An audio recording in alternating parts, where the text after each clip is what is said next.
Hello दोस्तों, हमारे YouTube channel पर आपका बहुत बहुत स्वागत है। जैसा कि आप सभी को पता है, हर जो पूरे भारत में है जो आर्मी बेस वर्कशॉप आपकी रहने वाली है, उनमें है जो भिन्न भिन्न प्रकार की है जो आपकी वैकेंसीज आई हुई है, जो कि सिविलियन की पोस्ट के लिए आपकी वैकेंसीज आपकी रहने वाली है।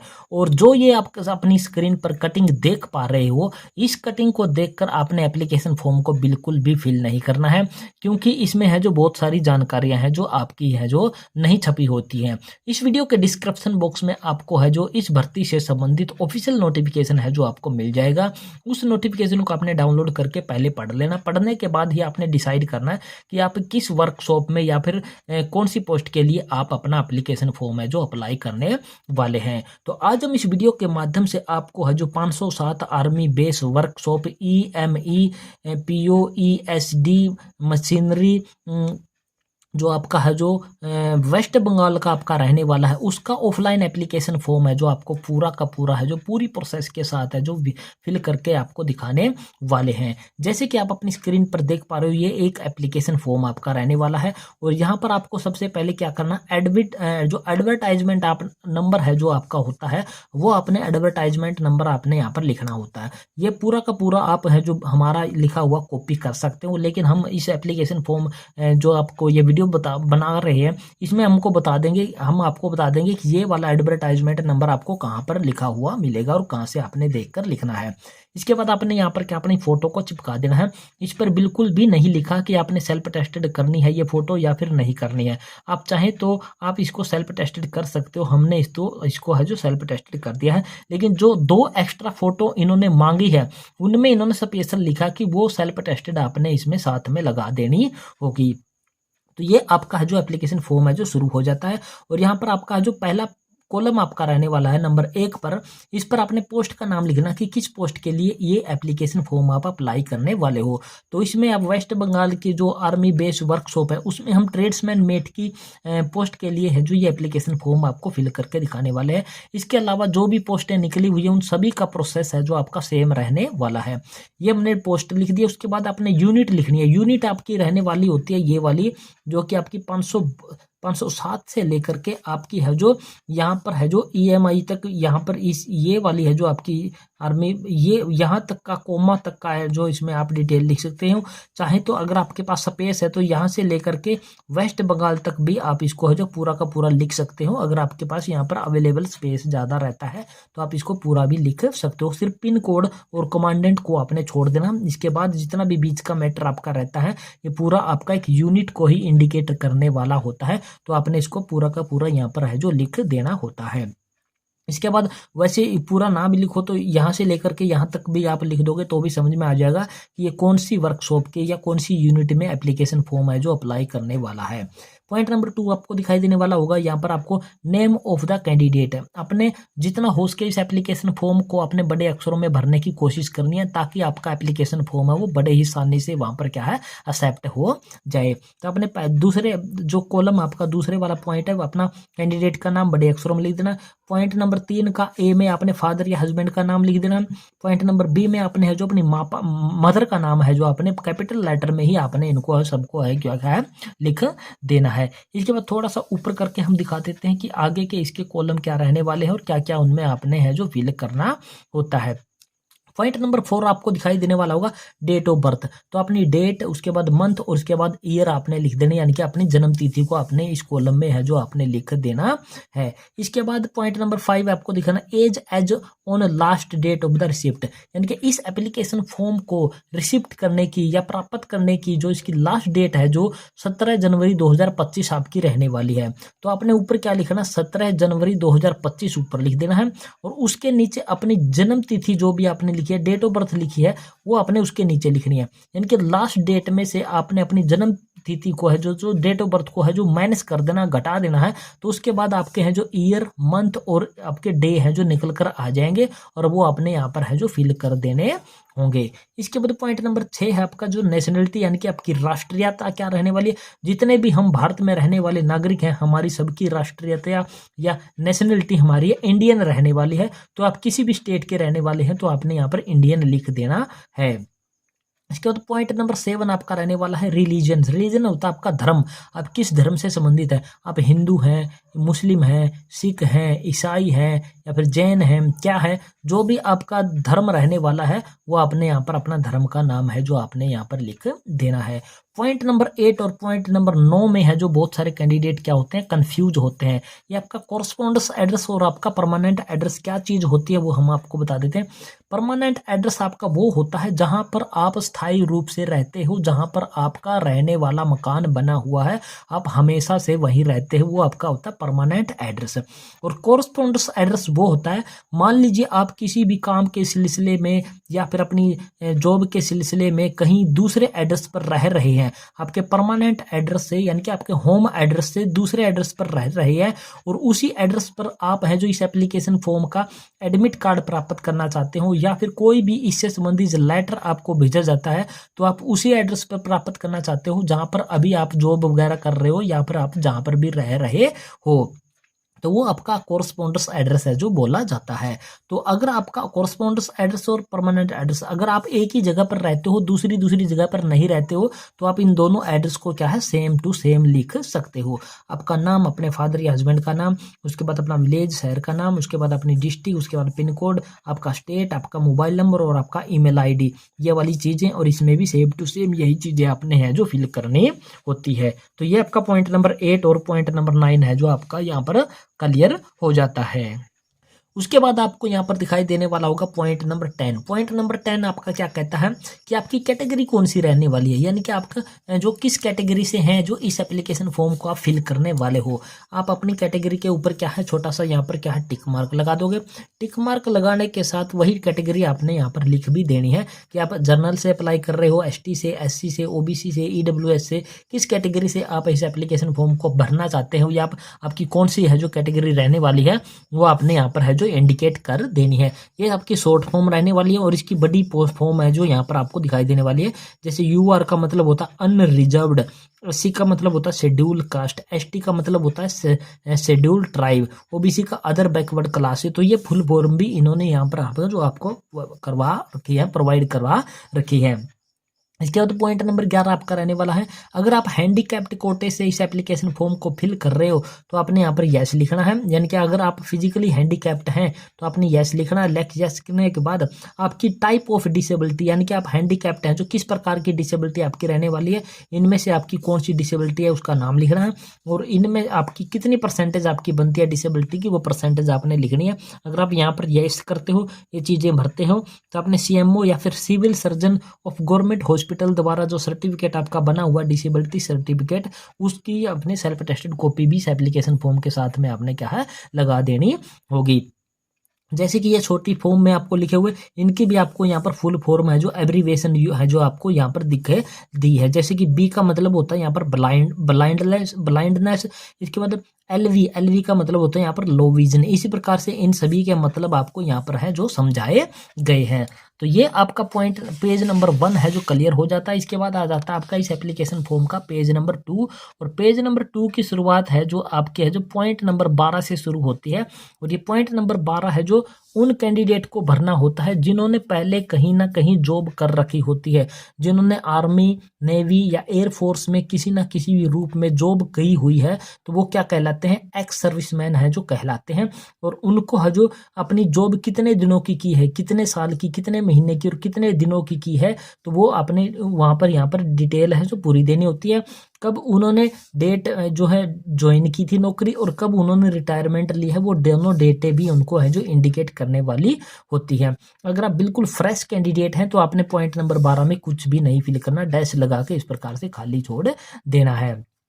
पॉइंट नंबर 13 आपको दिखाई देने वाला है, detail of age relaxation required. अगर आप रिजर्व्ड कैटेगरी से संबंध रखते हैं, यानी कि आपने एज रिलैक्सेशन की जरूरत है और आप अपनी एज रिलैक्सेशन वो किस माध्यम से प्राप्त कर रहे हैं, SC के तौर पर, ST के तौर पर, OBC के तौर पर या फिर ESM यानी कि एक्स सर्विसमैन के तौर पर, तो आपने उस कैटेगरी का यहाँ पर क्या है इंडिकेशन देना है कि आप किस कैटेगरी के माध्यम से अपनी है जो एज रिलैक्सेशन चाहते हैं। तो जैसे कि हमने यहाँ पर SC लिख दिया है, इस प्रकार से आपने भी लिख देना है जो भी आपकी एज रिलैक्सेशन बनती है।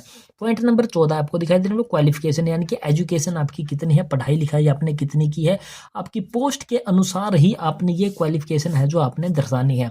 हम यहाँ पर ये ट्रेड्समैन मेट का एप्लीकेशन फॉर्म फिल करके दिखाने वाले हैं, तो ट्रेड्समैन मेट के अनुसार ही हम यहाँ पर क्वालिफिकेशन अपनी है जो दर्शा रहे हैं। 10वीं 12वीं पासिंग ईयर, बोर्ड, परसेंटेज और फर्स्ट डिवीजन आपकी कौन सी बनती है वो चीज़ें आपने यहाँ पर दिखा देनी, जैसे कि हमने आपको यहाँ पर दिखा दी है। इसके बाद पॉइंट नंबर 14 का बी पार्ट आपको देखने को मिलेगा। पॉइंट नंबर जो बी है जो आपको वहाँ पर क्या चीज़ें दिखाई देने वाली हैं, यहाँ पर आपको दिखाई देने वाली है एक्सपीरियंस। अगर आप जिस भी पोस्ट के लिए एप्लीकेशन फॉर्म अप्लाई कर रहे हो उसका आपके पास एक्सपीरियंस है तो आपने यहाँ पर यस लिखना।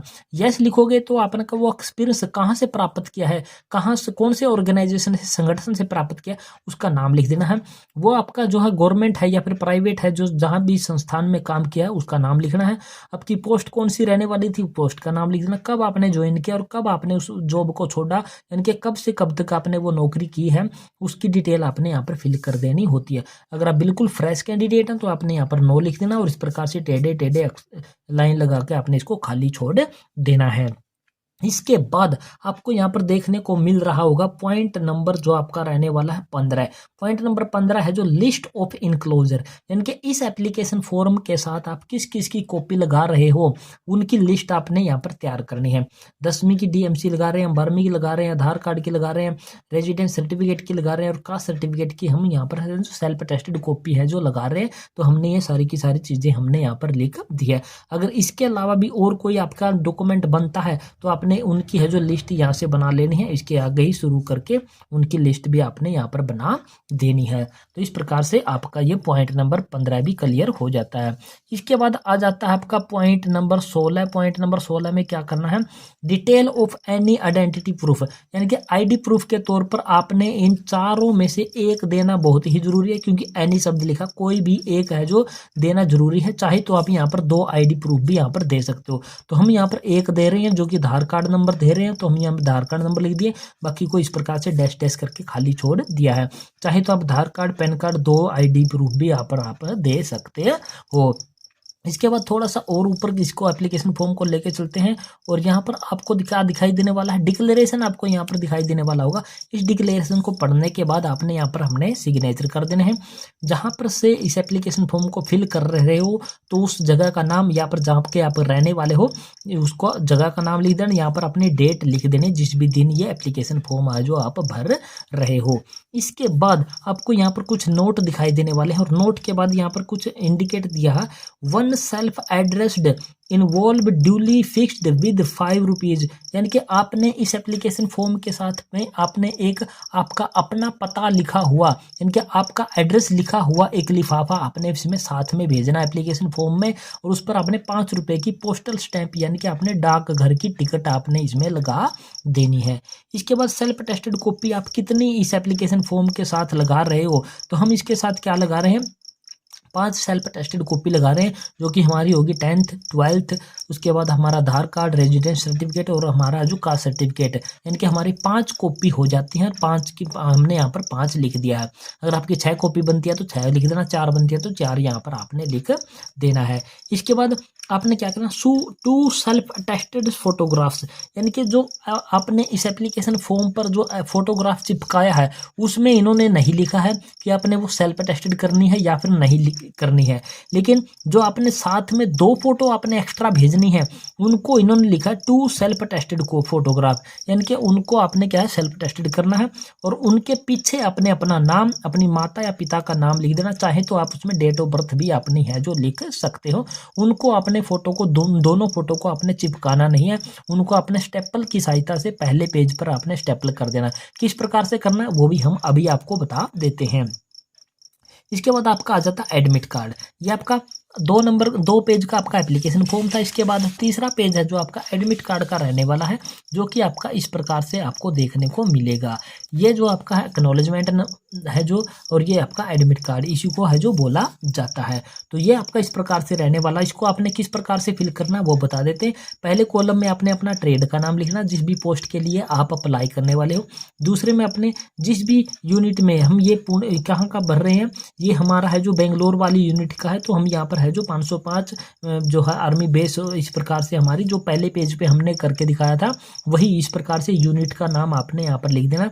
उसके बाद अपना नाम ब्लॉक लेटर में लिख देना, अपनी डेट ऑफ बर्थ को लिख देना, उसके साथ साथ अपने मदर का नाम अपना लिख देना, फादर या हस्बैंड का नाम लिख देना, और उसके बाद अपनी है जो कैटेगरी आपने लिख देनी, जिस भी कैटेगरी के लिए ये एप्लीकेशन फॉर्म आप है जो अप्लाई करने वाले हो। यहाँ पर हमने वही सेम फोटो है जो यहाँ पर भी आपने चिपका देना है।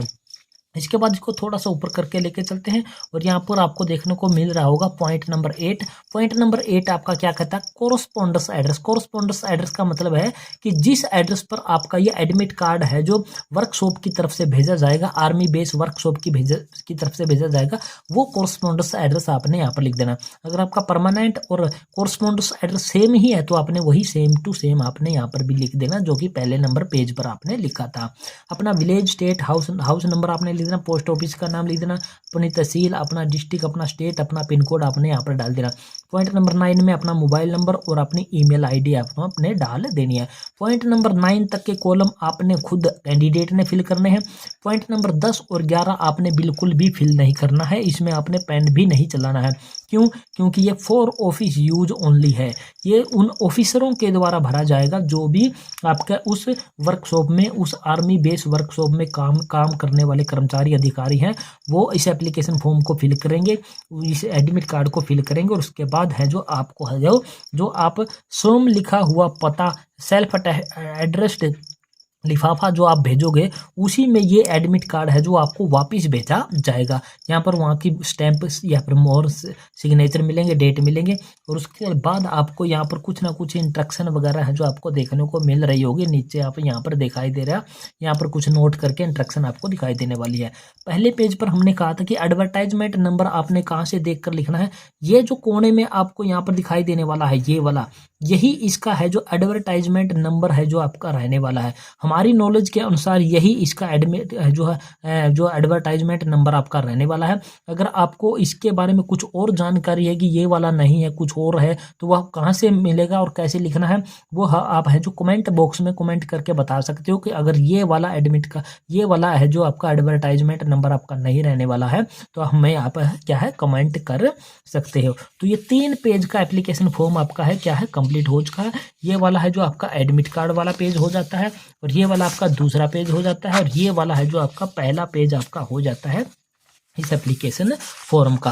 अब आपने और क्या क्या चीज़ें करनी है वो भी हम आपको बता देते हैं। 2 फोटो आपने एक्स्ट्रा किस प्रकार से लगानी है वो आपको यहाँ पर बता देता हूँ मैं कैसे लगानी है। मान लीजिए आपकी 2 एक्स्ट्रा फोटो हैं, बिल्कुल सेम फोटो वही वाली 2 फोटो आपने इस प्रकार से लेनी है। अब इनके बैक साइड में आपने क्या प्रक्रिया करनी है वो आप यहाँ पर देख सकते हो, क्लियरली हमने आपको लिखा हुआ है। यहाँ पर कैंडिडेट का नाम हो गया, उसके बाद फादर का नाम हो गया, उसके बाद उसकी डेट ऑफ बर्थ होगी, उस कैंडिडेट की डेट ऑफ बर्थ होगी। ये आपने उस फोटो के बैक साइड में लिख देनी है, दोनों फोटो के बैक साइड में आपने लिख देनी है। अब आपने इसको क्या करना है, इसको चिपकाना नहीं है, आपने इसको यहाँ पर इस कोने में इस प्रकार से स्टेपल कर देना है ताकि है जो ये आपको गुम न हो। गुम होने के चक्कर में इसके हैं जो बैक साइड में भी आपके हैं नाम वगैरह है जो लिखवा लिए हैं। इसके बाद ये पूरा का पूरा एप्लीकेशन फॉर्म है जो आपका क्लियर हो चुका है, पूरा हो चुका है। इसके साथ आपने कॉपी भी लगा दिया, सेल्फ अटेस्टेड कॉपी लगा दिया, सारा कुछ लगा दिया। अब आपने एक लिफाफा तैयार करना है। कौन सा लिफाफा तैयार करना है? जो आपने इस एप्लीकेशन फॉर्म के साथ भेजना है वो अपने सेल्फ एड्रेस्ड लिफाफा इस प्रकार से आपका तैयार होके होगा।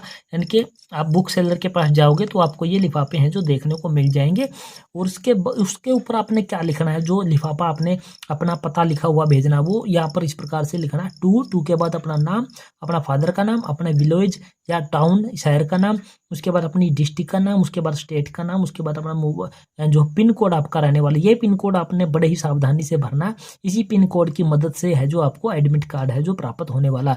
इसके बाद अपना मोबाइल नंबर, ताकि आपके गांव में जब ये आए तो डाकिया आपको फ़ोन करके आपका ये एडमिट कार्ड आपको जल्द से जल्द है जो प्रोवाइड करवा दे। इसके बाद यहाँ पर 5 रुपये की पोस्टल टिकट यानी कि अपने डाक टिकट आपने लगा देनी है। जब आप डाकघर में जाओगे तो वहाँ पर टिकट मांगोगे तो आपको इस प्रकार की डाक टिकट है जो आपको प्राप्त हो जाएगी। यहाँ पर 500 लिखा हुआ तो इसका मतलब है कि ये 5 रुपये की एक टिकट है। ये हम आपको दिखा रहे हैं 2 टिकट आपकी हैं जो ये भी 5 रुपये की और ये भी 5 रुपये की। तो आपने सिर्फ एक 5 रुपये की डाक टिकट आपने इस पर लगा देनी है। ये पूरा का पूरा मटेरियल आपका पूरा हो चुका है और इस पूरे मटेरियल को आपने फिर क्या करना है, एक बड़े लिफाफे में बंद करना है।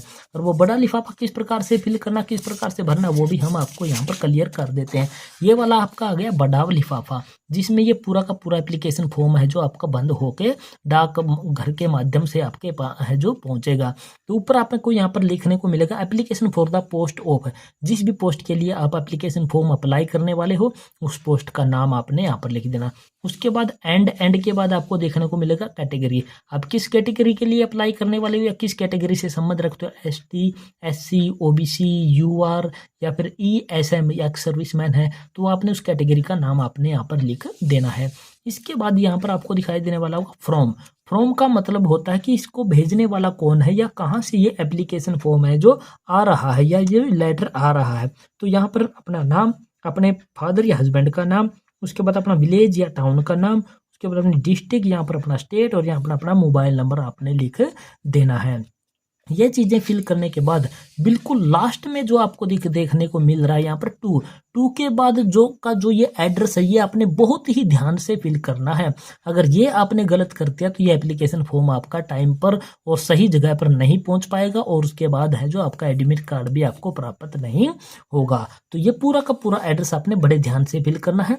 यहाँ पर आपने क्या करना है, कमांडेंट के बाद 507 army base workshop EME POESD machinery किनारा district 24 Parganas north west Bengal 74 31 24। ये पूरा का पूरा एड्रेस हमने बिल्कुल कॉपी पेस्ट किया हुआ है, प्रिंट आउट किया हुआ है।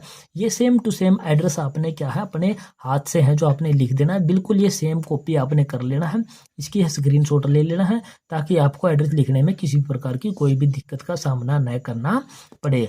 इसके बाद आपने इसकी तो ना तो आपने एक रजिस्ट्री करवानी है, ना ही आपने इसको है जो स्पीड पोस्ट के माध्यम से भेजना है। इस एप्लीकेशन फॉर्म को आपने बिल्कुल साधारण डाक की मदद से भेजना है, क्योंकि इसकी एडवर्टाइजमेंट में क्लियर लिखा है कि आपने ऑर्डिनरी डाक के माध्यम से आपने इसको भेजना है, स्पीड पोस्ट या फिर जो है रजिस्ट्री के माध्यम से आपने नहीं भेजना है। तो आपका ये लिफाफा पूरा तैयार हो चुका है, इसमें आपका एप्लीकेशन फॉर्म भी बंद हो चुका है। अब आपने यहाँ पर अफिक्स फोटो स्टैंप यहाँ पर आपने है जो 10 रुपये की या 15 रुपये की डाक टिकट आपने है जो चिपका देनी है। इस प्रकार से डाक टिकट आपने इसको चिपका देनी है। चिपकाने के बाद आपने डाकघर में जाना, डाकघर में जाने के बाद जो वहाँ पर बॉक्स रखा हुआ होता है उसमें इस एप्लीकेशन फॉर्म को आपने क्या है डाल देना है। और इस एप्लीकेशन फॉर्म की पहुँचने की लास्ट डेट आपकी 17 जनवरी 2025 है।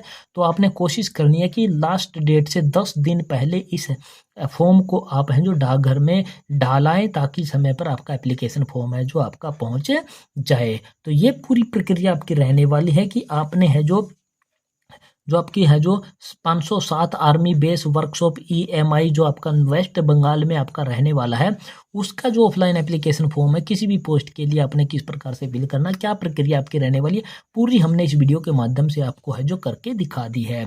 तो ये थी पूरी जानकारी दोस्तों, और आशा करते हैं हमारे द्वारा सिखाई गई पूरी प्रक्रिया आपको है जो पसंद आई होगी। पसंद आई है तो हमारे चैनल को आपने क्या कर देना, सब्सक्राइब कर देना। सब्सक्राइब करने के साथ साथ वीडियो को अपने दोस्तों मित्रों के साथ आपने शेयर जरूर कर देना है। तो जय हिंद, जय भारत दोस्तों।